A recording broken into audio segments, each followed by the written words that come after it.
recently heard a remark that the difference between the US and Africa is that the US has competition while Africa has complexity. And certainly one reason for the complexity can be attributed to a lack of infrastructure. Kenene Naibwala, the CEO of Kenyan logistics provider Bwala, understands this complexity. I can imagine how incredibly difficult it is to do last mile delivery when there are no street names and addresses in some areas of Nairobi. Navigation is a challenge. We don't have street addresses, we don't have buildings addresses. That is in the neighborhoods where the last mile drops are supposed to take place. For Bwala, Kennedy has attempted a variety of interesting and alternative methods to make last mile delivery a little less complex in Kenya. I had proposed this to Google to name streets in Nairobi. They have all these addresses and all these landmarks within the various suburbs, but they do not have various streets. They say that entrepreneurship is like jumping off a cliff and building a plane on the way down. And in Africa, if you want to do last mile delivery, you may literally be naming the roads as you go. In this episode of The Flip, we talk to entrepreneurs around the continent who are tasked with the challenge of profitably building the infrastructure or making the market as a necessary activity for startup success. And key to these infrastructure building or market making efforts is the business model and making sure that the numbers work out. These investments into a startup's value chain or a focus on many revenue streams may appear unnecessary or unfocused to the outside world, though it may just be exactly what's needed to build a sustainable business in Africa.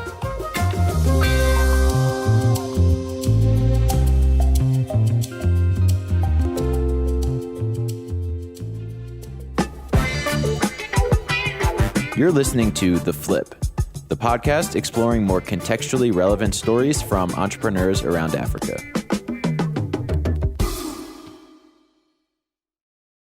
Welcome back to The Flip. I'm your host, Justin Norman. In today's episode, we talk about business models and sustainably building infrastructure within the model. If we start with the assumption, which is a tenet of Silicon Valley style entrepreneurship, that it's best to start with one business vertical or revenue stream at a time. It's this strategy that best allows entrepreneurs to experiment in a focused and controlled manner before scaling to other markets or revenue streams. On the other hand, it seems that African businesses don't always have that luxury, due either to a lack of infrastructure, market size, or other issues such as political or economic risk. So how are entrepreneurs in Africa solving problems and building sustainable businesses? And what does that look like from a strategy and business model perspective? My name is Joanna Bichsel, and I'm the CEO and co-founder of a startup called Kasha. Kasha is an amazing social enterprise currently operating in Rwanda and Kenya. Kasha is an e-commerce company for women's health and personal care in East Africa. And we are striving to be the largest platform for women's health and personal care in the world, specifically optimized for emerging markets. The company is focused on helping women gain access to health products that may be stigmatized in more traditional and conservative communities, and especially in rural markets. The reason Kasha started was when you think about it, there's many products women need throughout their lives. And many products related to their bodies and their health is actually quite highly stigmatized. So women actually have a hard time getting the products they need, whether that's menstrual care or contraceptives or other things for intimate health. The idea for Kasha started during Joanna's time with the Bill and Melinda Gates Foundation, where the foundation would pursue a distribution model via local clinics. However, over time, Joanna recognized a problem with how charities are setting their goals and determining what specific problems they should be aiming to solve. So there, I focused on technology in global development. The area I worked the most on was supply chain, and very often we'd be in very rural areas, whether that's Siberia or Kenya or Ethiopia or various other areas. And it was quite common that, these clinics would say, we actually don't have a stock problem related to family planning. There's a huge difference between getting contraceptives as, a young woman in a traditional society versus getting like a vaccine or a malaria medication. It's highly stigmatized. And our goal was to ensure there's no stockouts. And really, if we solve this goal, we would not actually be helping women get these really impactful products on their lives. So Joanna went out to try and help solve this problem. I actually tried to look for a job where someone was doing this. I'm like, someone's got to do this. And it didn't exist, which was insane. And then when the business model came together, I was like, how does this not exist? And that's basically how it started. Kasha was really brought about by really looking at that challenge and thinking, there's an opportunity here to really flip this upside down and make this really driven with an experience that really is optimized for women. Now, Joanna brought up pretty early in our conversation the importance of business model, which is guided in part by past experiences and her view on commercial business versus nonprofit. I feel very strongly about that. I did spend a few years working at a donor, and I've seen nonprofits literally be forced to change their entire strategy because the donor changed their strategy. And, I'm too stubborn for this type of stuff. And so from the beginning, I was never going to start a nonprofit. It's just not my way of operating, I suppose. There's a difference between NGOs where, you're giving products away for free, but I also very much believe in the value of business. And if, just the data there, if someone's spending the little money they have to buy something of value and they keep coming back, you're providing something of value. And I think that that's really important. For Joanna and Kasha, it all started with business model, which is of a special importance for a business that's primarily focused on selling products for bottom of the pyramid consumers. In general, social businesses do not have straightforward business models. You have to be creative if you're selling products to, some of the poorest people in the world. For us, when you think about it, we are e-commerce and, we're selling products that have to be competitively priced. This will not work if we are more expensive than what people can get in stores in the traditional way. And on top of low margins, making matters more complicated, some of the poorest people in the world are also very hard to reach, which means different customer acquisition strategies and customer experiences, depending on who they're selling to. One of the differences about Kasha is we do serve women of all socioeconomic levels in urban and rural areas. And so the way people order, the way we market, the way we deliver is different depending on, what kind of customer segment type you fall into. And it's really about meeting our customers where they're at. In rural areas, in Rwanda especially, e-commerce is very new. We quickly became the largest e-commerce company by volume of orders there. And that means you actually have to teach people about e-commerce, which slows you down. But you can't just set up a Shopify site in an apartment and ta-da, e-commerce is booming. There's a lot of offline as well as online activities that you do. We have a Kasha agent network around the country. These are women, they live in the communities. Some of them are community health workers, and they are the face of Kasha. They help build trust, help people feel comfortable ordering online and knowing that no one will see what they're ordering. So there's a variety of ways, depending on the customer segment, where we've really tried to optimize for the experience. So how does Joanna look at Kasha's business, and how did they make the business model work in this environment? Unit economics is a key metric for us. And every time we deliver an order, we do not want to be losing money because as we scale losing money if we are at negative unit economics. So for us, it's always the focus, especially when we enter into new regions, to get to positive unit economics. And on the very, very low income rural segment, the goal there is always to achieve positive unit economics. Even with that, you're just not going to get massively high margins there, right? They are pretty slim margins. But that was why our model was set up so that we serve both middle income and low income. Actually, 60% of our consumer revenue comes from middle income, mostly consumers, while the volume of orders, 80% of the actual orders come from low income. Social businesses have more of a complex business model. And for us, we're always having to look at the kind of distribution of where the revenue is coming from so that for a company as a whole, we are profitable and that each business unit is making money and breaking even, but not all of them are going to necessarily be able to pay for our engineers and our data scientists and those types of things. And unlike many e-commerce companies, Kasha also earns B2B revenue. So from the beginning, we realized we actually are building a platform of the most influential consumers on the continent. Women drive 80% of consumer purchases. They own the household. They are the primary decision makers when it comes to family health.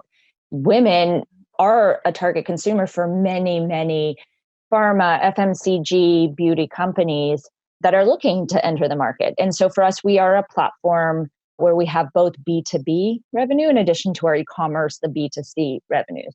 And while low-income consumers in rural may be low margin, you find that a lot of manufacturers actually are more interested in reaching them because they're kind of unreachable for them otherwise. And so we can still monetize that capability.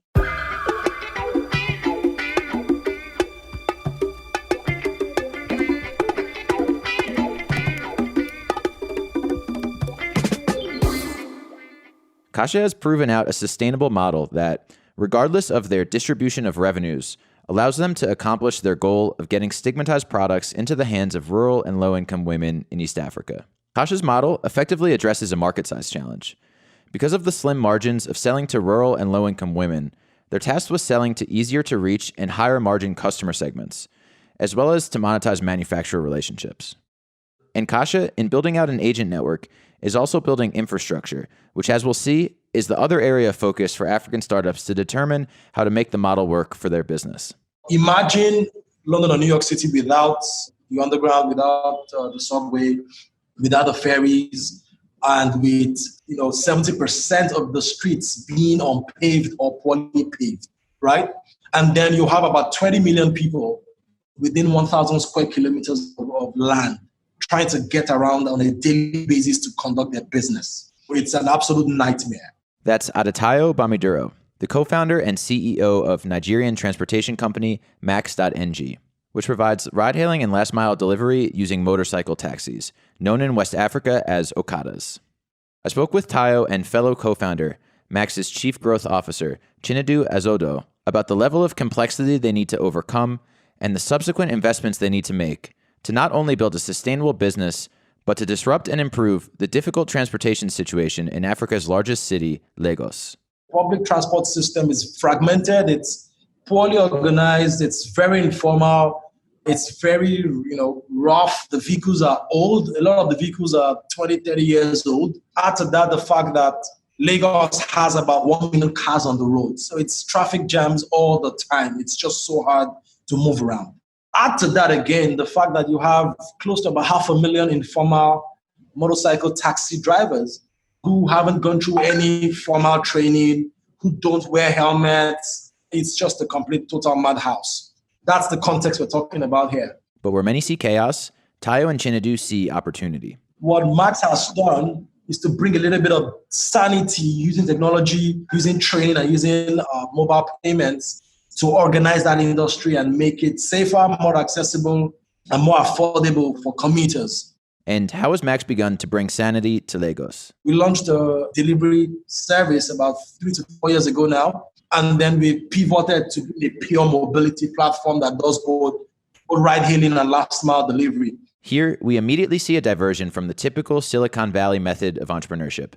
Rather than focus on one vertical at a time, the Max founders opted to spread their services out horizontally and focus more broadly on providing services to solve more general mobility challenges in Lagos. Max is building technology infrastructure and financial services to bring Africa's mobility industry online. And the way we're doing that is we're providing asset-backed vehicle financing to drivers. We're providing driver training. We've built an e-hailing platform that connects drivers to commuters on demand. We're also providing other services like insurance and identity management and licensing to drivers. So it's a bunch of really important things we're doing because the basic infrastructure needed for mobility doesn't exist in most parts of Africa today.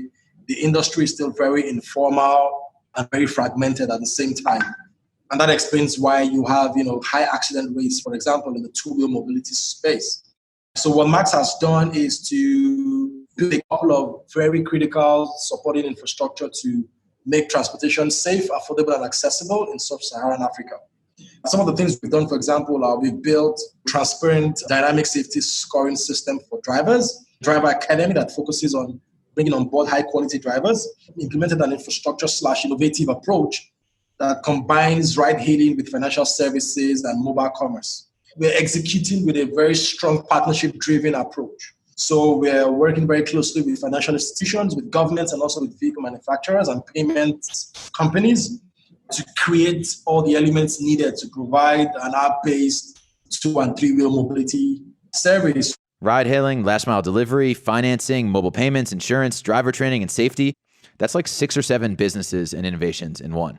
What do Max's investors think about all of these verticals they've gotten into? There was a lot of explanation that had to be done to explain why we needed to sell health insurance to drivers, why we needed to not just do motorcycles, but what we need to build out a field operations team to provide support and all these other things. That's Chinedu. I think we've got to a point where they just get it and they trust that we're making the right decisions for the company because they see the numbers. But initially, there was a lot of, no, it doesn't make sense, don't do that. Oh, no, it doesn't make sense, don't do that. Oh, in America, we didn't do it this way. I think there's been some learning and some exchange of knowledge.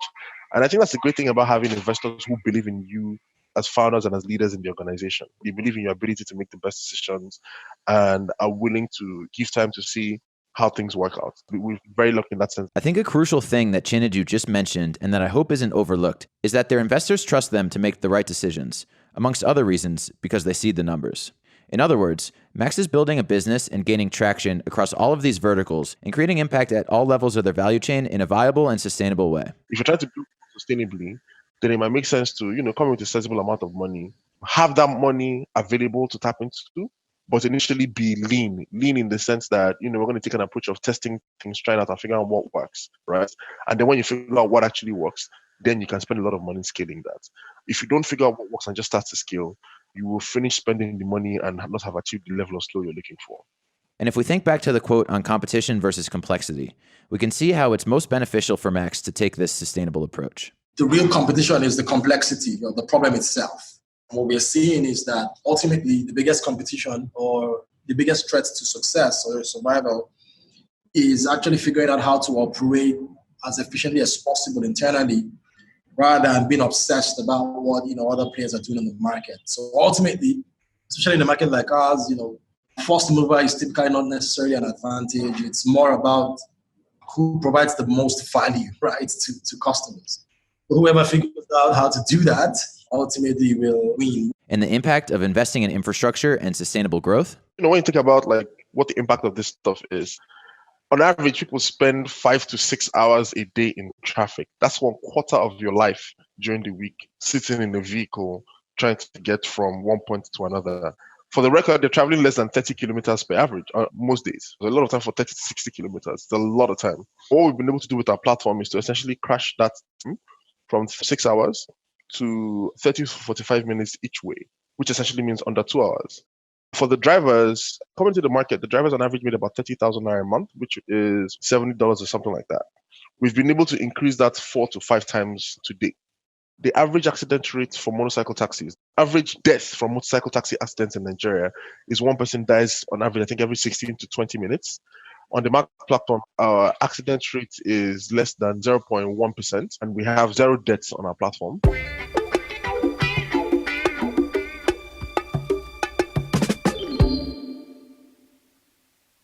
So there's market size and infrastructure challenges. What about modeling for risk? That too may cause African entrepreneurs to pursue multiple revenue streams or verticals simultaneously. And Erik Hersman, the Kenyan CEO of BRCK and a founding partner of the venture capital firm Savannah Fund, he is a name for that. I think what you're speaking to is something that's well known across Africa, which is we're parallel entrepreneurs, which means that there's always 3 things happening at one time, not just one business. And that's due to kind of risk mitigation. So if there's economic, political, some other business type of risk, you can mitigate that by having multiple streams of revenue as an entrepreneur or even as a business person. BRCK is a Nairobi-based internet and connectivity company whose initial question was, why are we using hardware devices in Africa that are designed for the US and Europe when the infrastructure is completely different? I'll start with a little bit of history. That BRCK started as a hardware company trying to build the best routers and modems, the most ruggedized ones for the frontier markets. It was pretty quick after that we built and started shipping the first one that we realized we may be solving the wrong problem and that we shouldn't be trying to just build the best product for internet connectivity, but we should be trying to get people online. That's actually what the real goal is. Now BRCK uses its hardware, leverages its hardware to provide solutions to get people online. So Moja is the brand of the product that is out there in the public. And Moja is, a Wi-Fi hotspot that's in public spaces. So buses and barbershops and youth centers and marketplaces that anybody can jump on for free. And then what we do is how we monetize that is we sell either content caching, digital engagement, some type of computation service on the platform to businesses. And then a byproduct of that is free public Wi-Fi. All of this is made possible by technology called the Super Brick. The Superbrick is actually the foundation layer for all we do. Highly ruggedized data center that we also use for our connectivity because it's got computation, it's got storage up to 5 terabytes, and it's got power and connectivity. The Mojo platform uses the Superbrick inside of transportation and fixed locations. Even some of the new R&D stuff that we've been working on in our labs around IoT, so our PicoBrick, speaks to the Superbrick over long range. And so we kind of use that as the base foundation for a lot of the services that we sell. Up to this point, all of Brick's products have been consumer-facing. But as parallel entrepreneurs, Erik and the Brick team are looking at other ways to leverage and monetize their technology. We're open to the idea of having our Superbrick be sold as an enterprise product. We've been using it ourselves. We haven't been selling it. So now we're thinking, okay, well, we've gotten to a point where it's hardened up enough. It's really useful. We can sell enterprise versions of this to bulk buyers. And from a strategy and decision-making process, I suspect the deliberation the Brick leadership team is going through is similar to the scenarios other parallel entrepreneurs are facing across the continent as well. What I think you see with the enterprise side is us doing exactly that. We're saying, okay, our core focus is building out the Mojo platform and building the user base on that.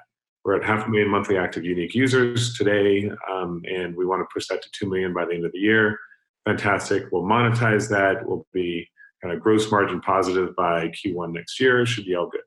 However, is there a point where we should, this is the strategic problems that you focus on as in leadership in these companies, right?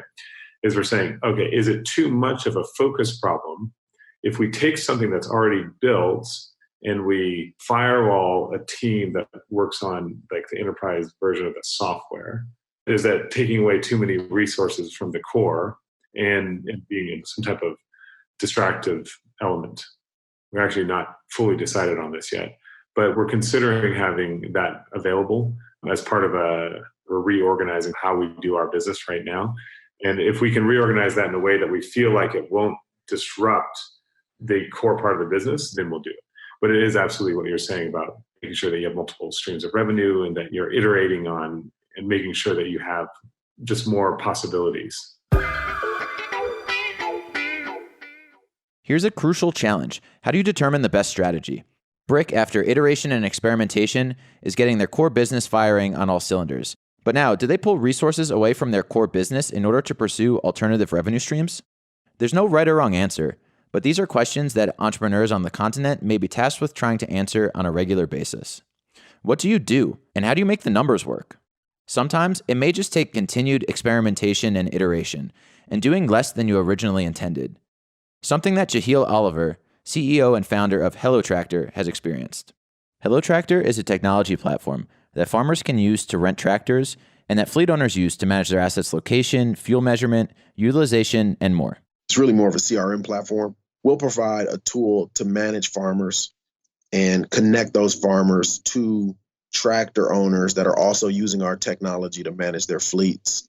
Our business is really technology infrastructure to support service delivery in a marketplace that's wide open. Born and raised in a city in the U.S., I was also really interested in how Jehiel is learning to solve for local problems in rural Nigeria. For me, going into Nigeria, my antenna was already up. I went in thinking, wow, I'm really ignorant to everything going on here. And so it allowed me to make changes pretty quickly based on the assumption that I knew nothing and should be there to learn first, innovate second. Part of it, too, was naivete. Because you see the opportunity, you know the challenges kind of academically, but you don't fully appreciate the depth of those challenges until you get there.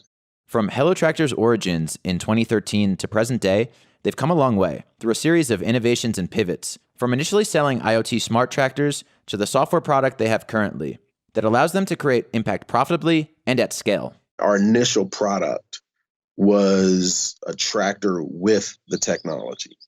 We took a design that was already in the market, did some small modifications, and then added our technology.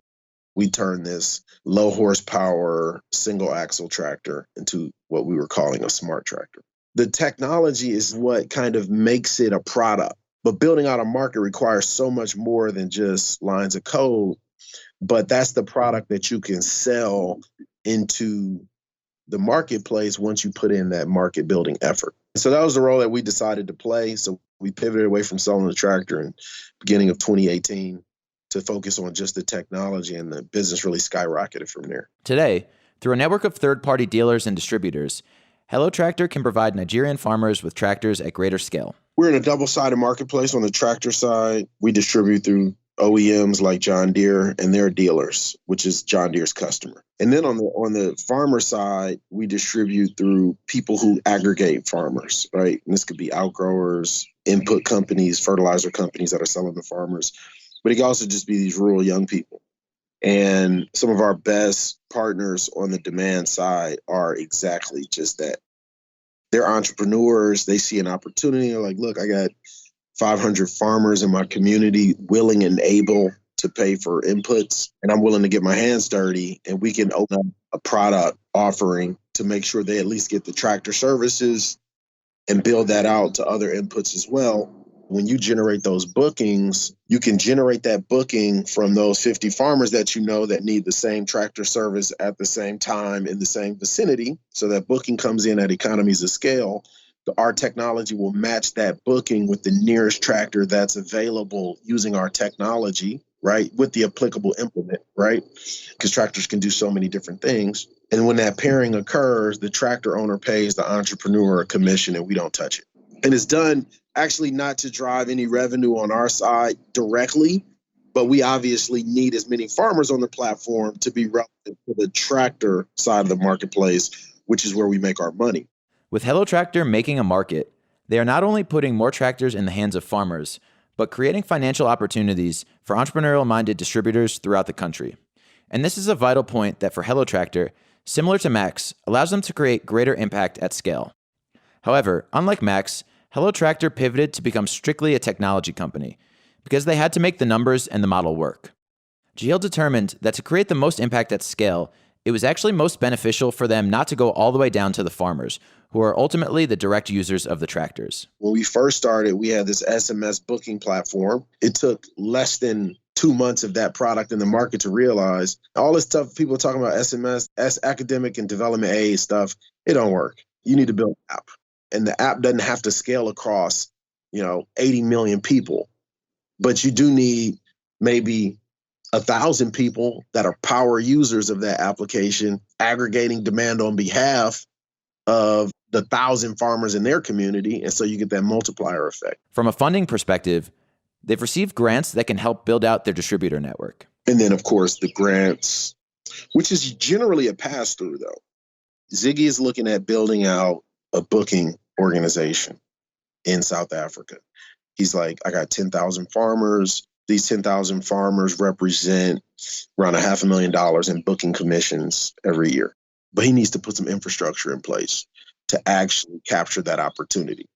How do you get the capital to inject into Ziggy's business to get him up and going? What Hello Tractor would do is we would go out, we would use our partnerships with these development organizations, get a grant as a pass-through. We would help them get the grant. It would come in under Hello Tractor, but then it would just flow directly through to Ziggy as a sub-grantee to execute on these certain things. For Hello Tractor, they've made the strategic decision not to build the infrastructure, which would be a business model risk. Rather, they're raising money accordingly and passing those funds on to those in the value chain whose responsibility it becomes to build up the demand side of their marketplace. Ultimately, however, it hasn't always been an easy conversation when seeking donor-funded grants. I think we've been hurt because we don't go all the way down to the last mile. A lot of the people, like I was mentioning how we'll raise money for our partners. And, a lot of people will say, well, you're making money with John Deere. I'm like, well, that's business. You guys give grants. So we're going to take that grant and give it to somebody who is working at that last mile. And they're like, but we're giving a grant to you, so we want you to work at the last mile. I'm like, that's not possible.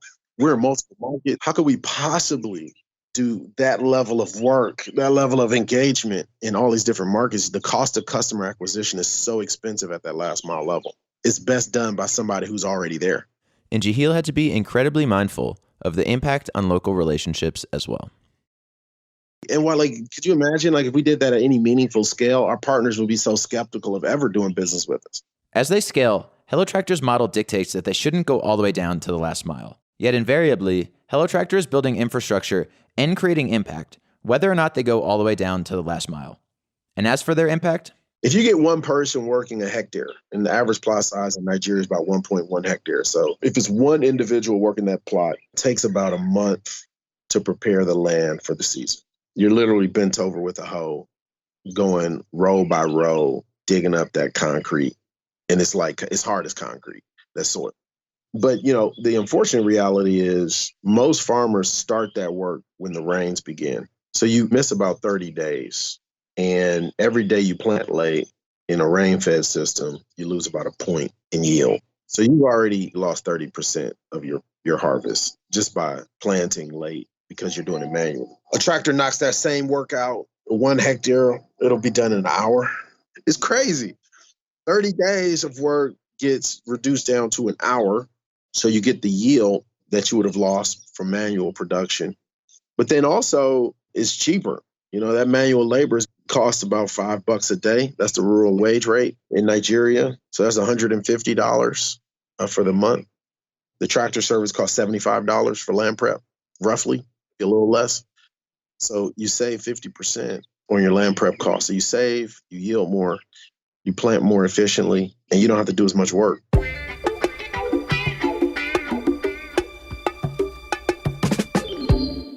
Each week, my BMX Sayo and I sit down to discuss what we learned from the insights shared by entrepreneurs around the continent. On the topic of business models, it appears to be without question that the entrepreneurs in Africa are having to solve for more complex problems, and the result is that there is a necessity to invest in infrastructure or pursue multiple revenue streams or business verticals or geographies at the same time. We're essentially talking about 2 key business metrics here: total addressable market and customer acquisition costs. And I think it's important to understand the context, both in terms of where you're doing business and the stage of your business, which has implications for the strategy and decisions that businesses in Africa make and the impact the decisions have on these key metrics. And while this may be harder or more complex, it may also leave companies much better off in the long run, having built a moat and created a business that's much harder to compete with. That's what Sayo and I were super interested in discussing further. Take a listen. When I think about the necessity for differing business models, I think about 2 things. Number 1 is market size.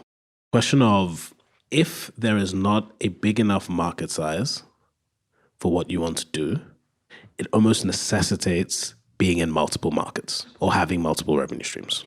The second thing I think about is, if there is not the value chain or infrastructure for you to reach the market, then you have to create those infrastructure pieces along the value chain, and then you need to monetize across that, because you can't just do it off your own. That's how a value chain works, right? Most people own a particular part of the value chain, and then over time they integrate into different parts of it, and they do that. You don't do it until you have the market in one part of it. If I'm a furniture store, unless I have a market that's buying my chairs, it makes no sense for me to vertically integrate into producing chairs.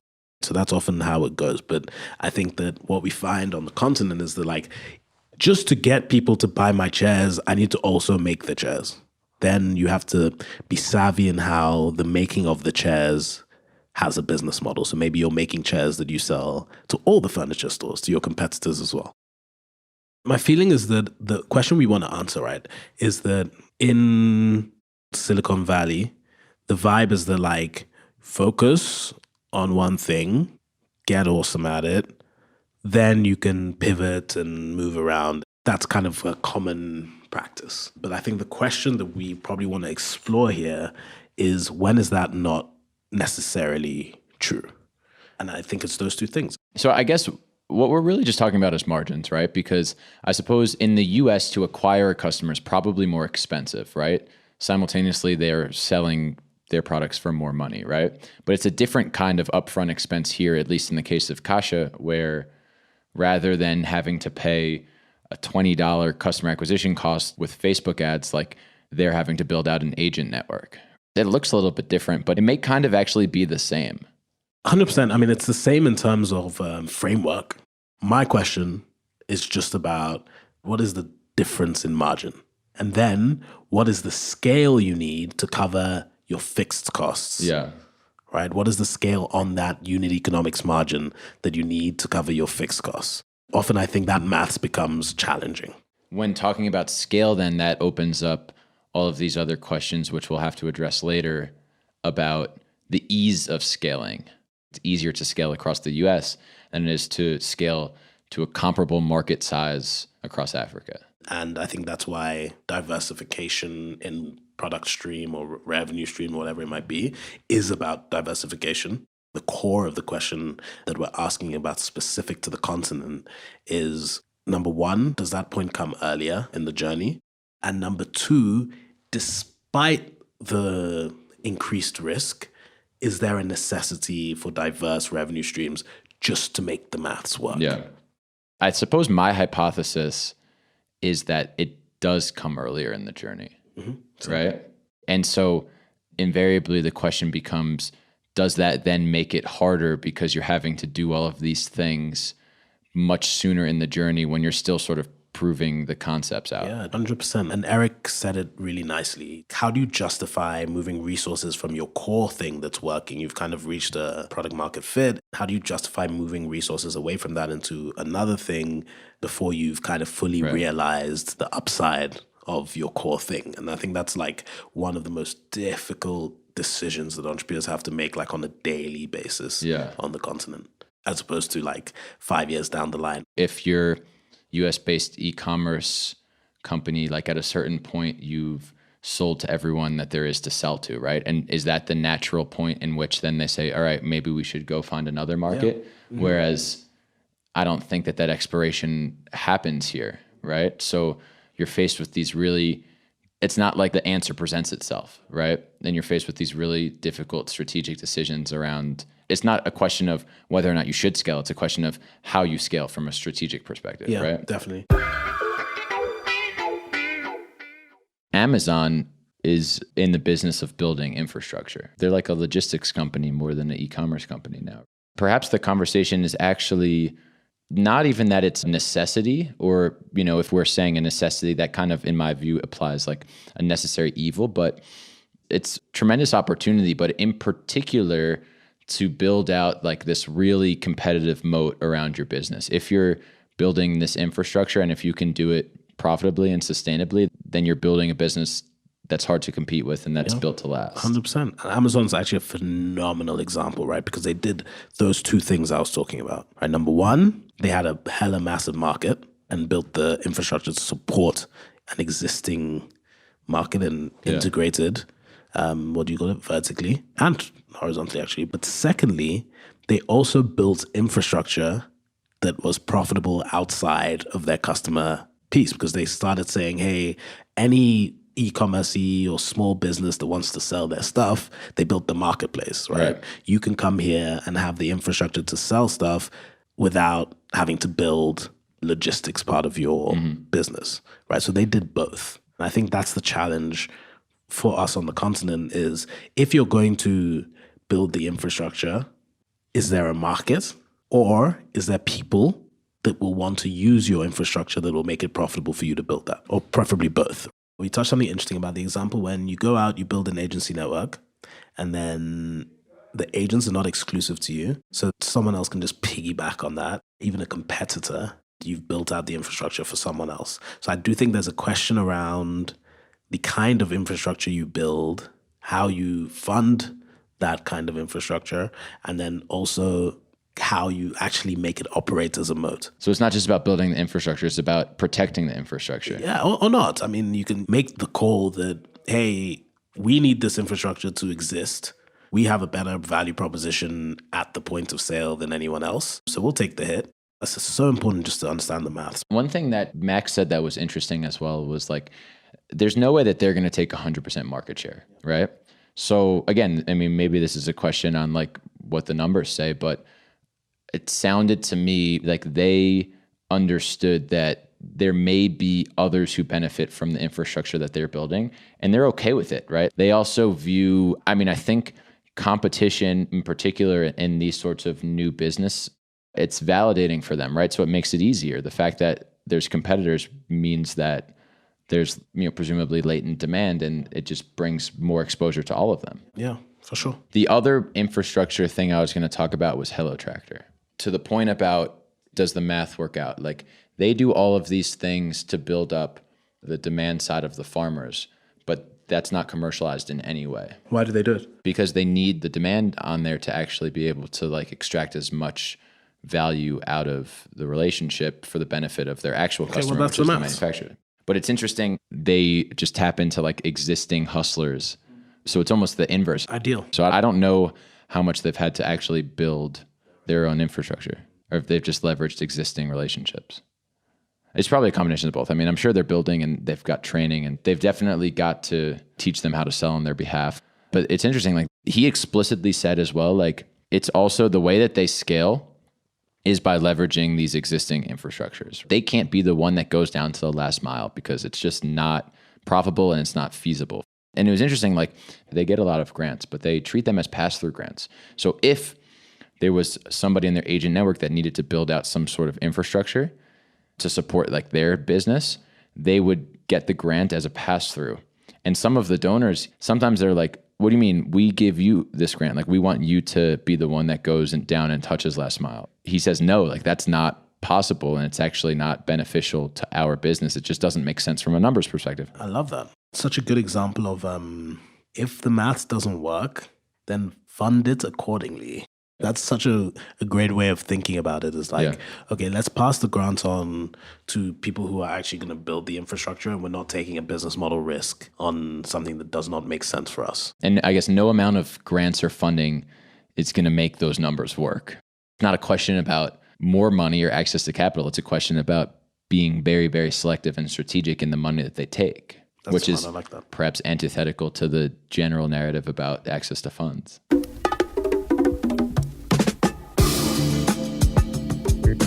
Thanks for listening to this episode of The Flip. You can subscribe on your favorite podcast app and follow us on social media at The Flip Africa. You can also join our newsletter by going on our website, theflip.africa. Tweet us, DM us, email us. We'd love to hear your feedback on the show. We'll see you next time.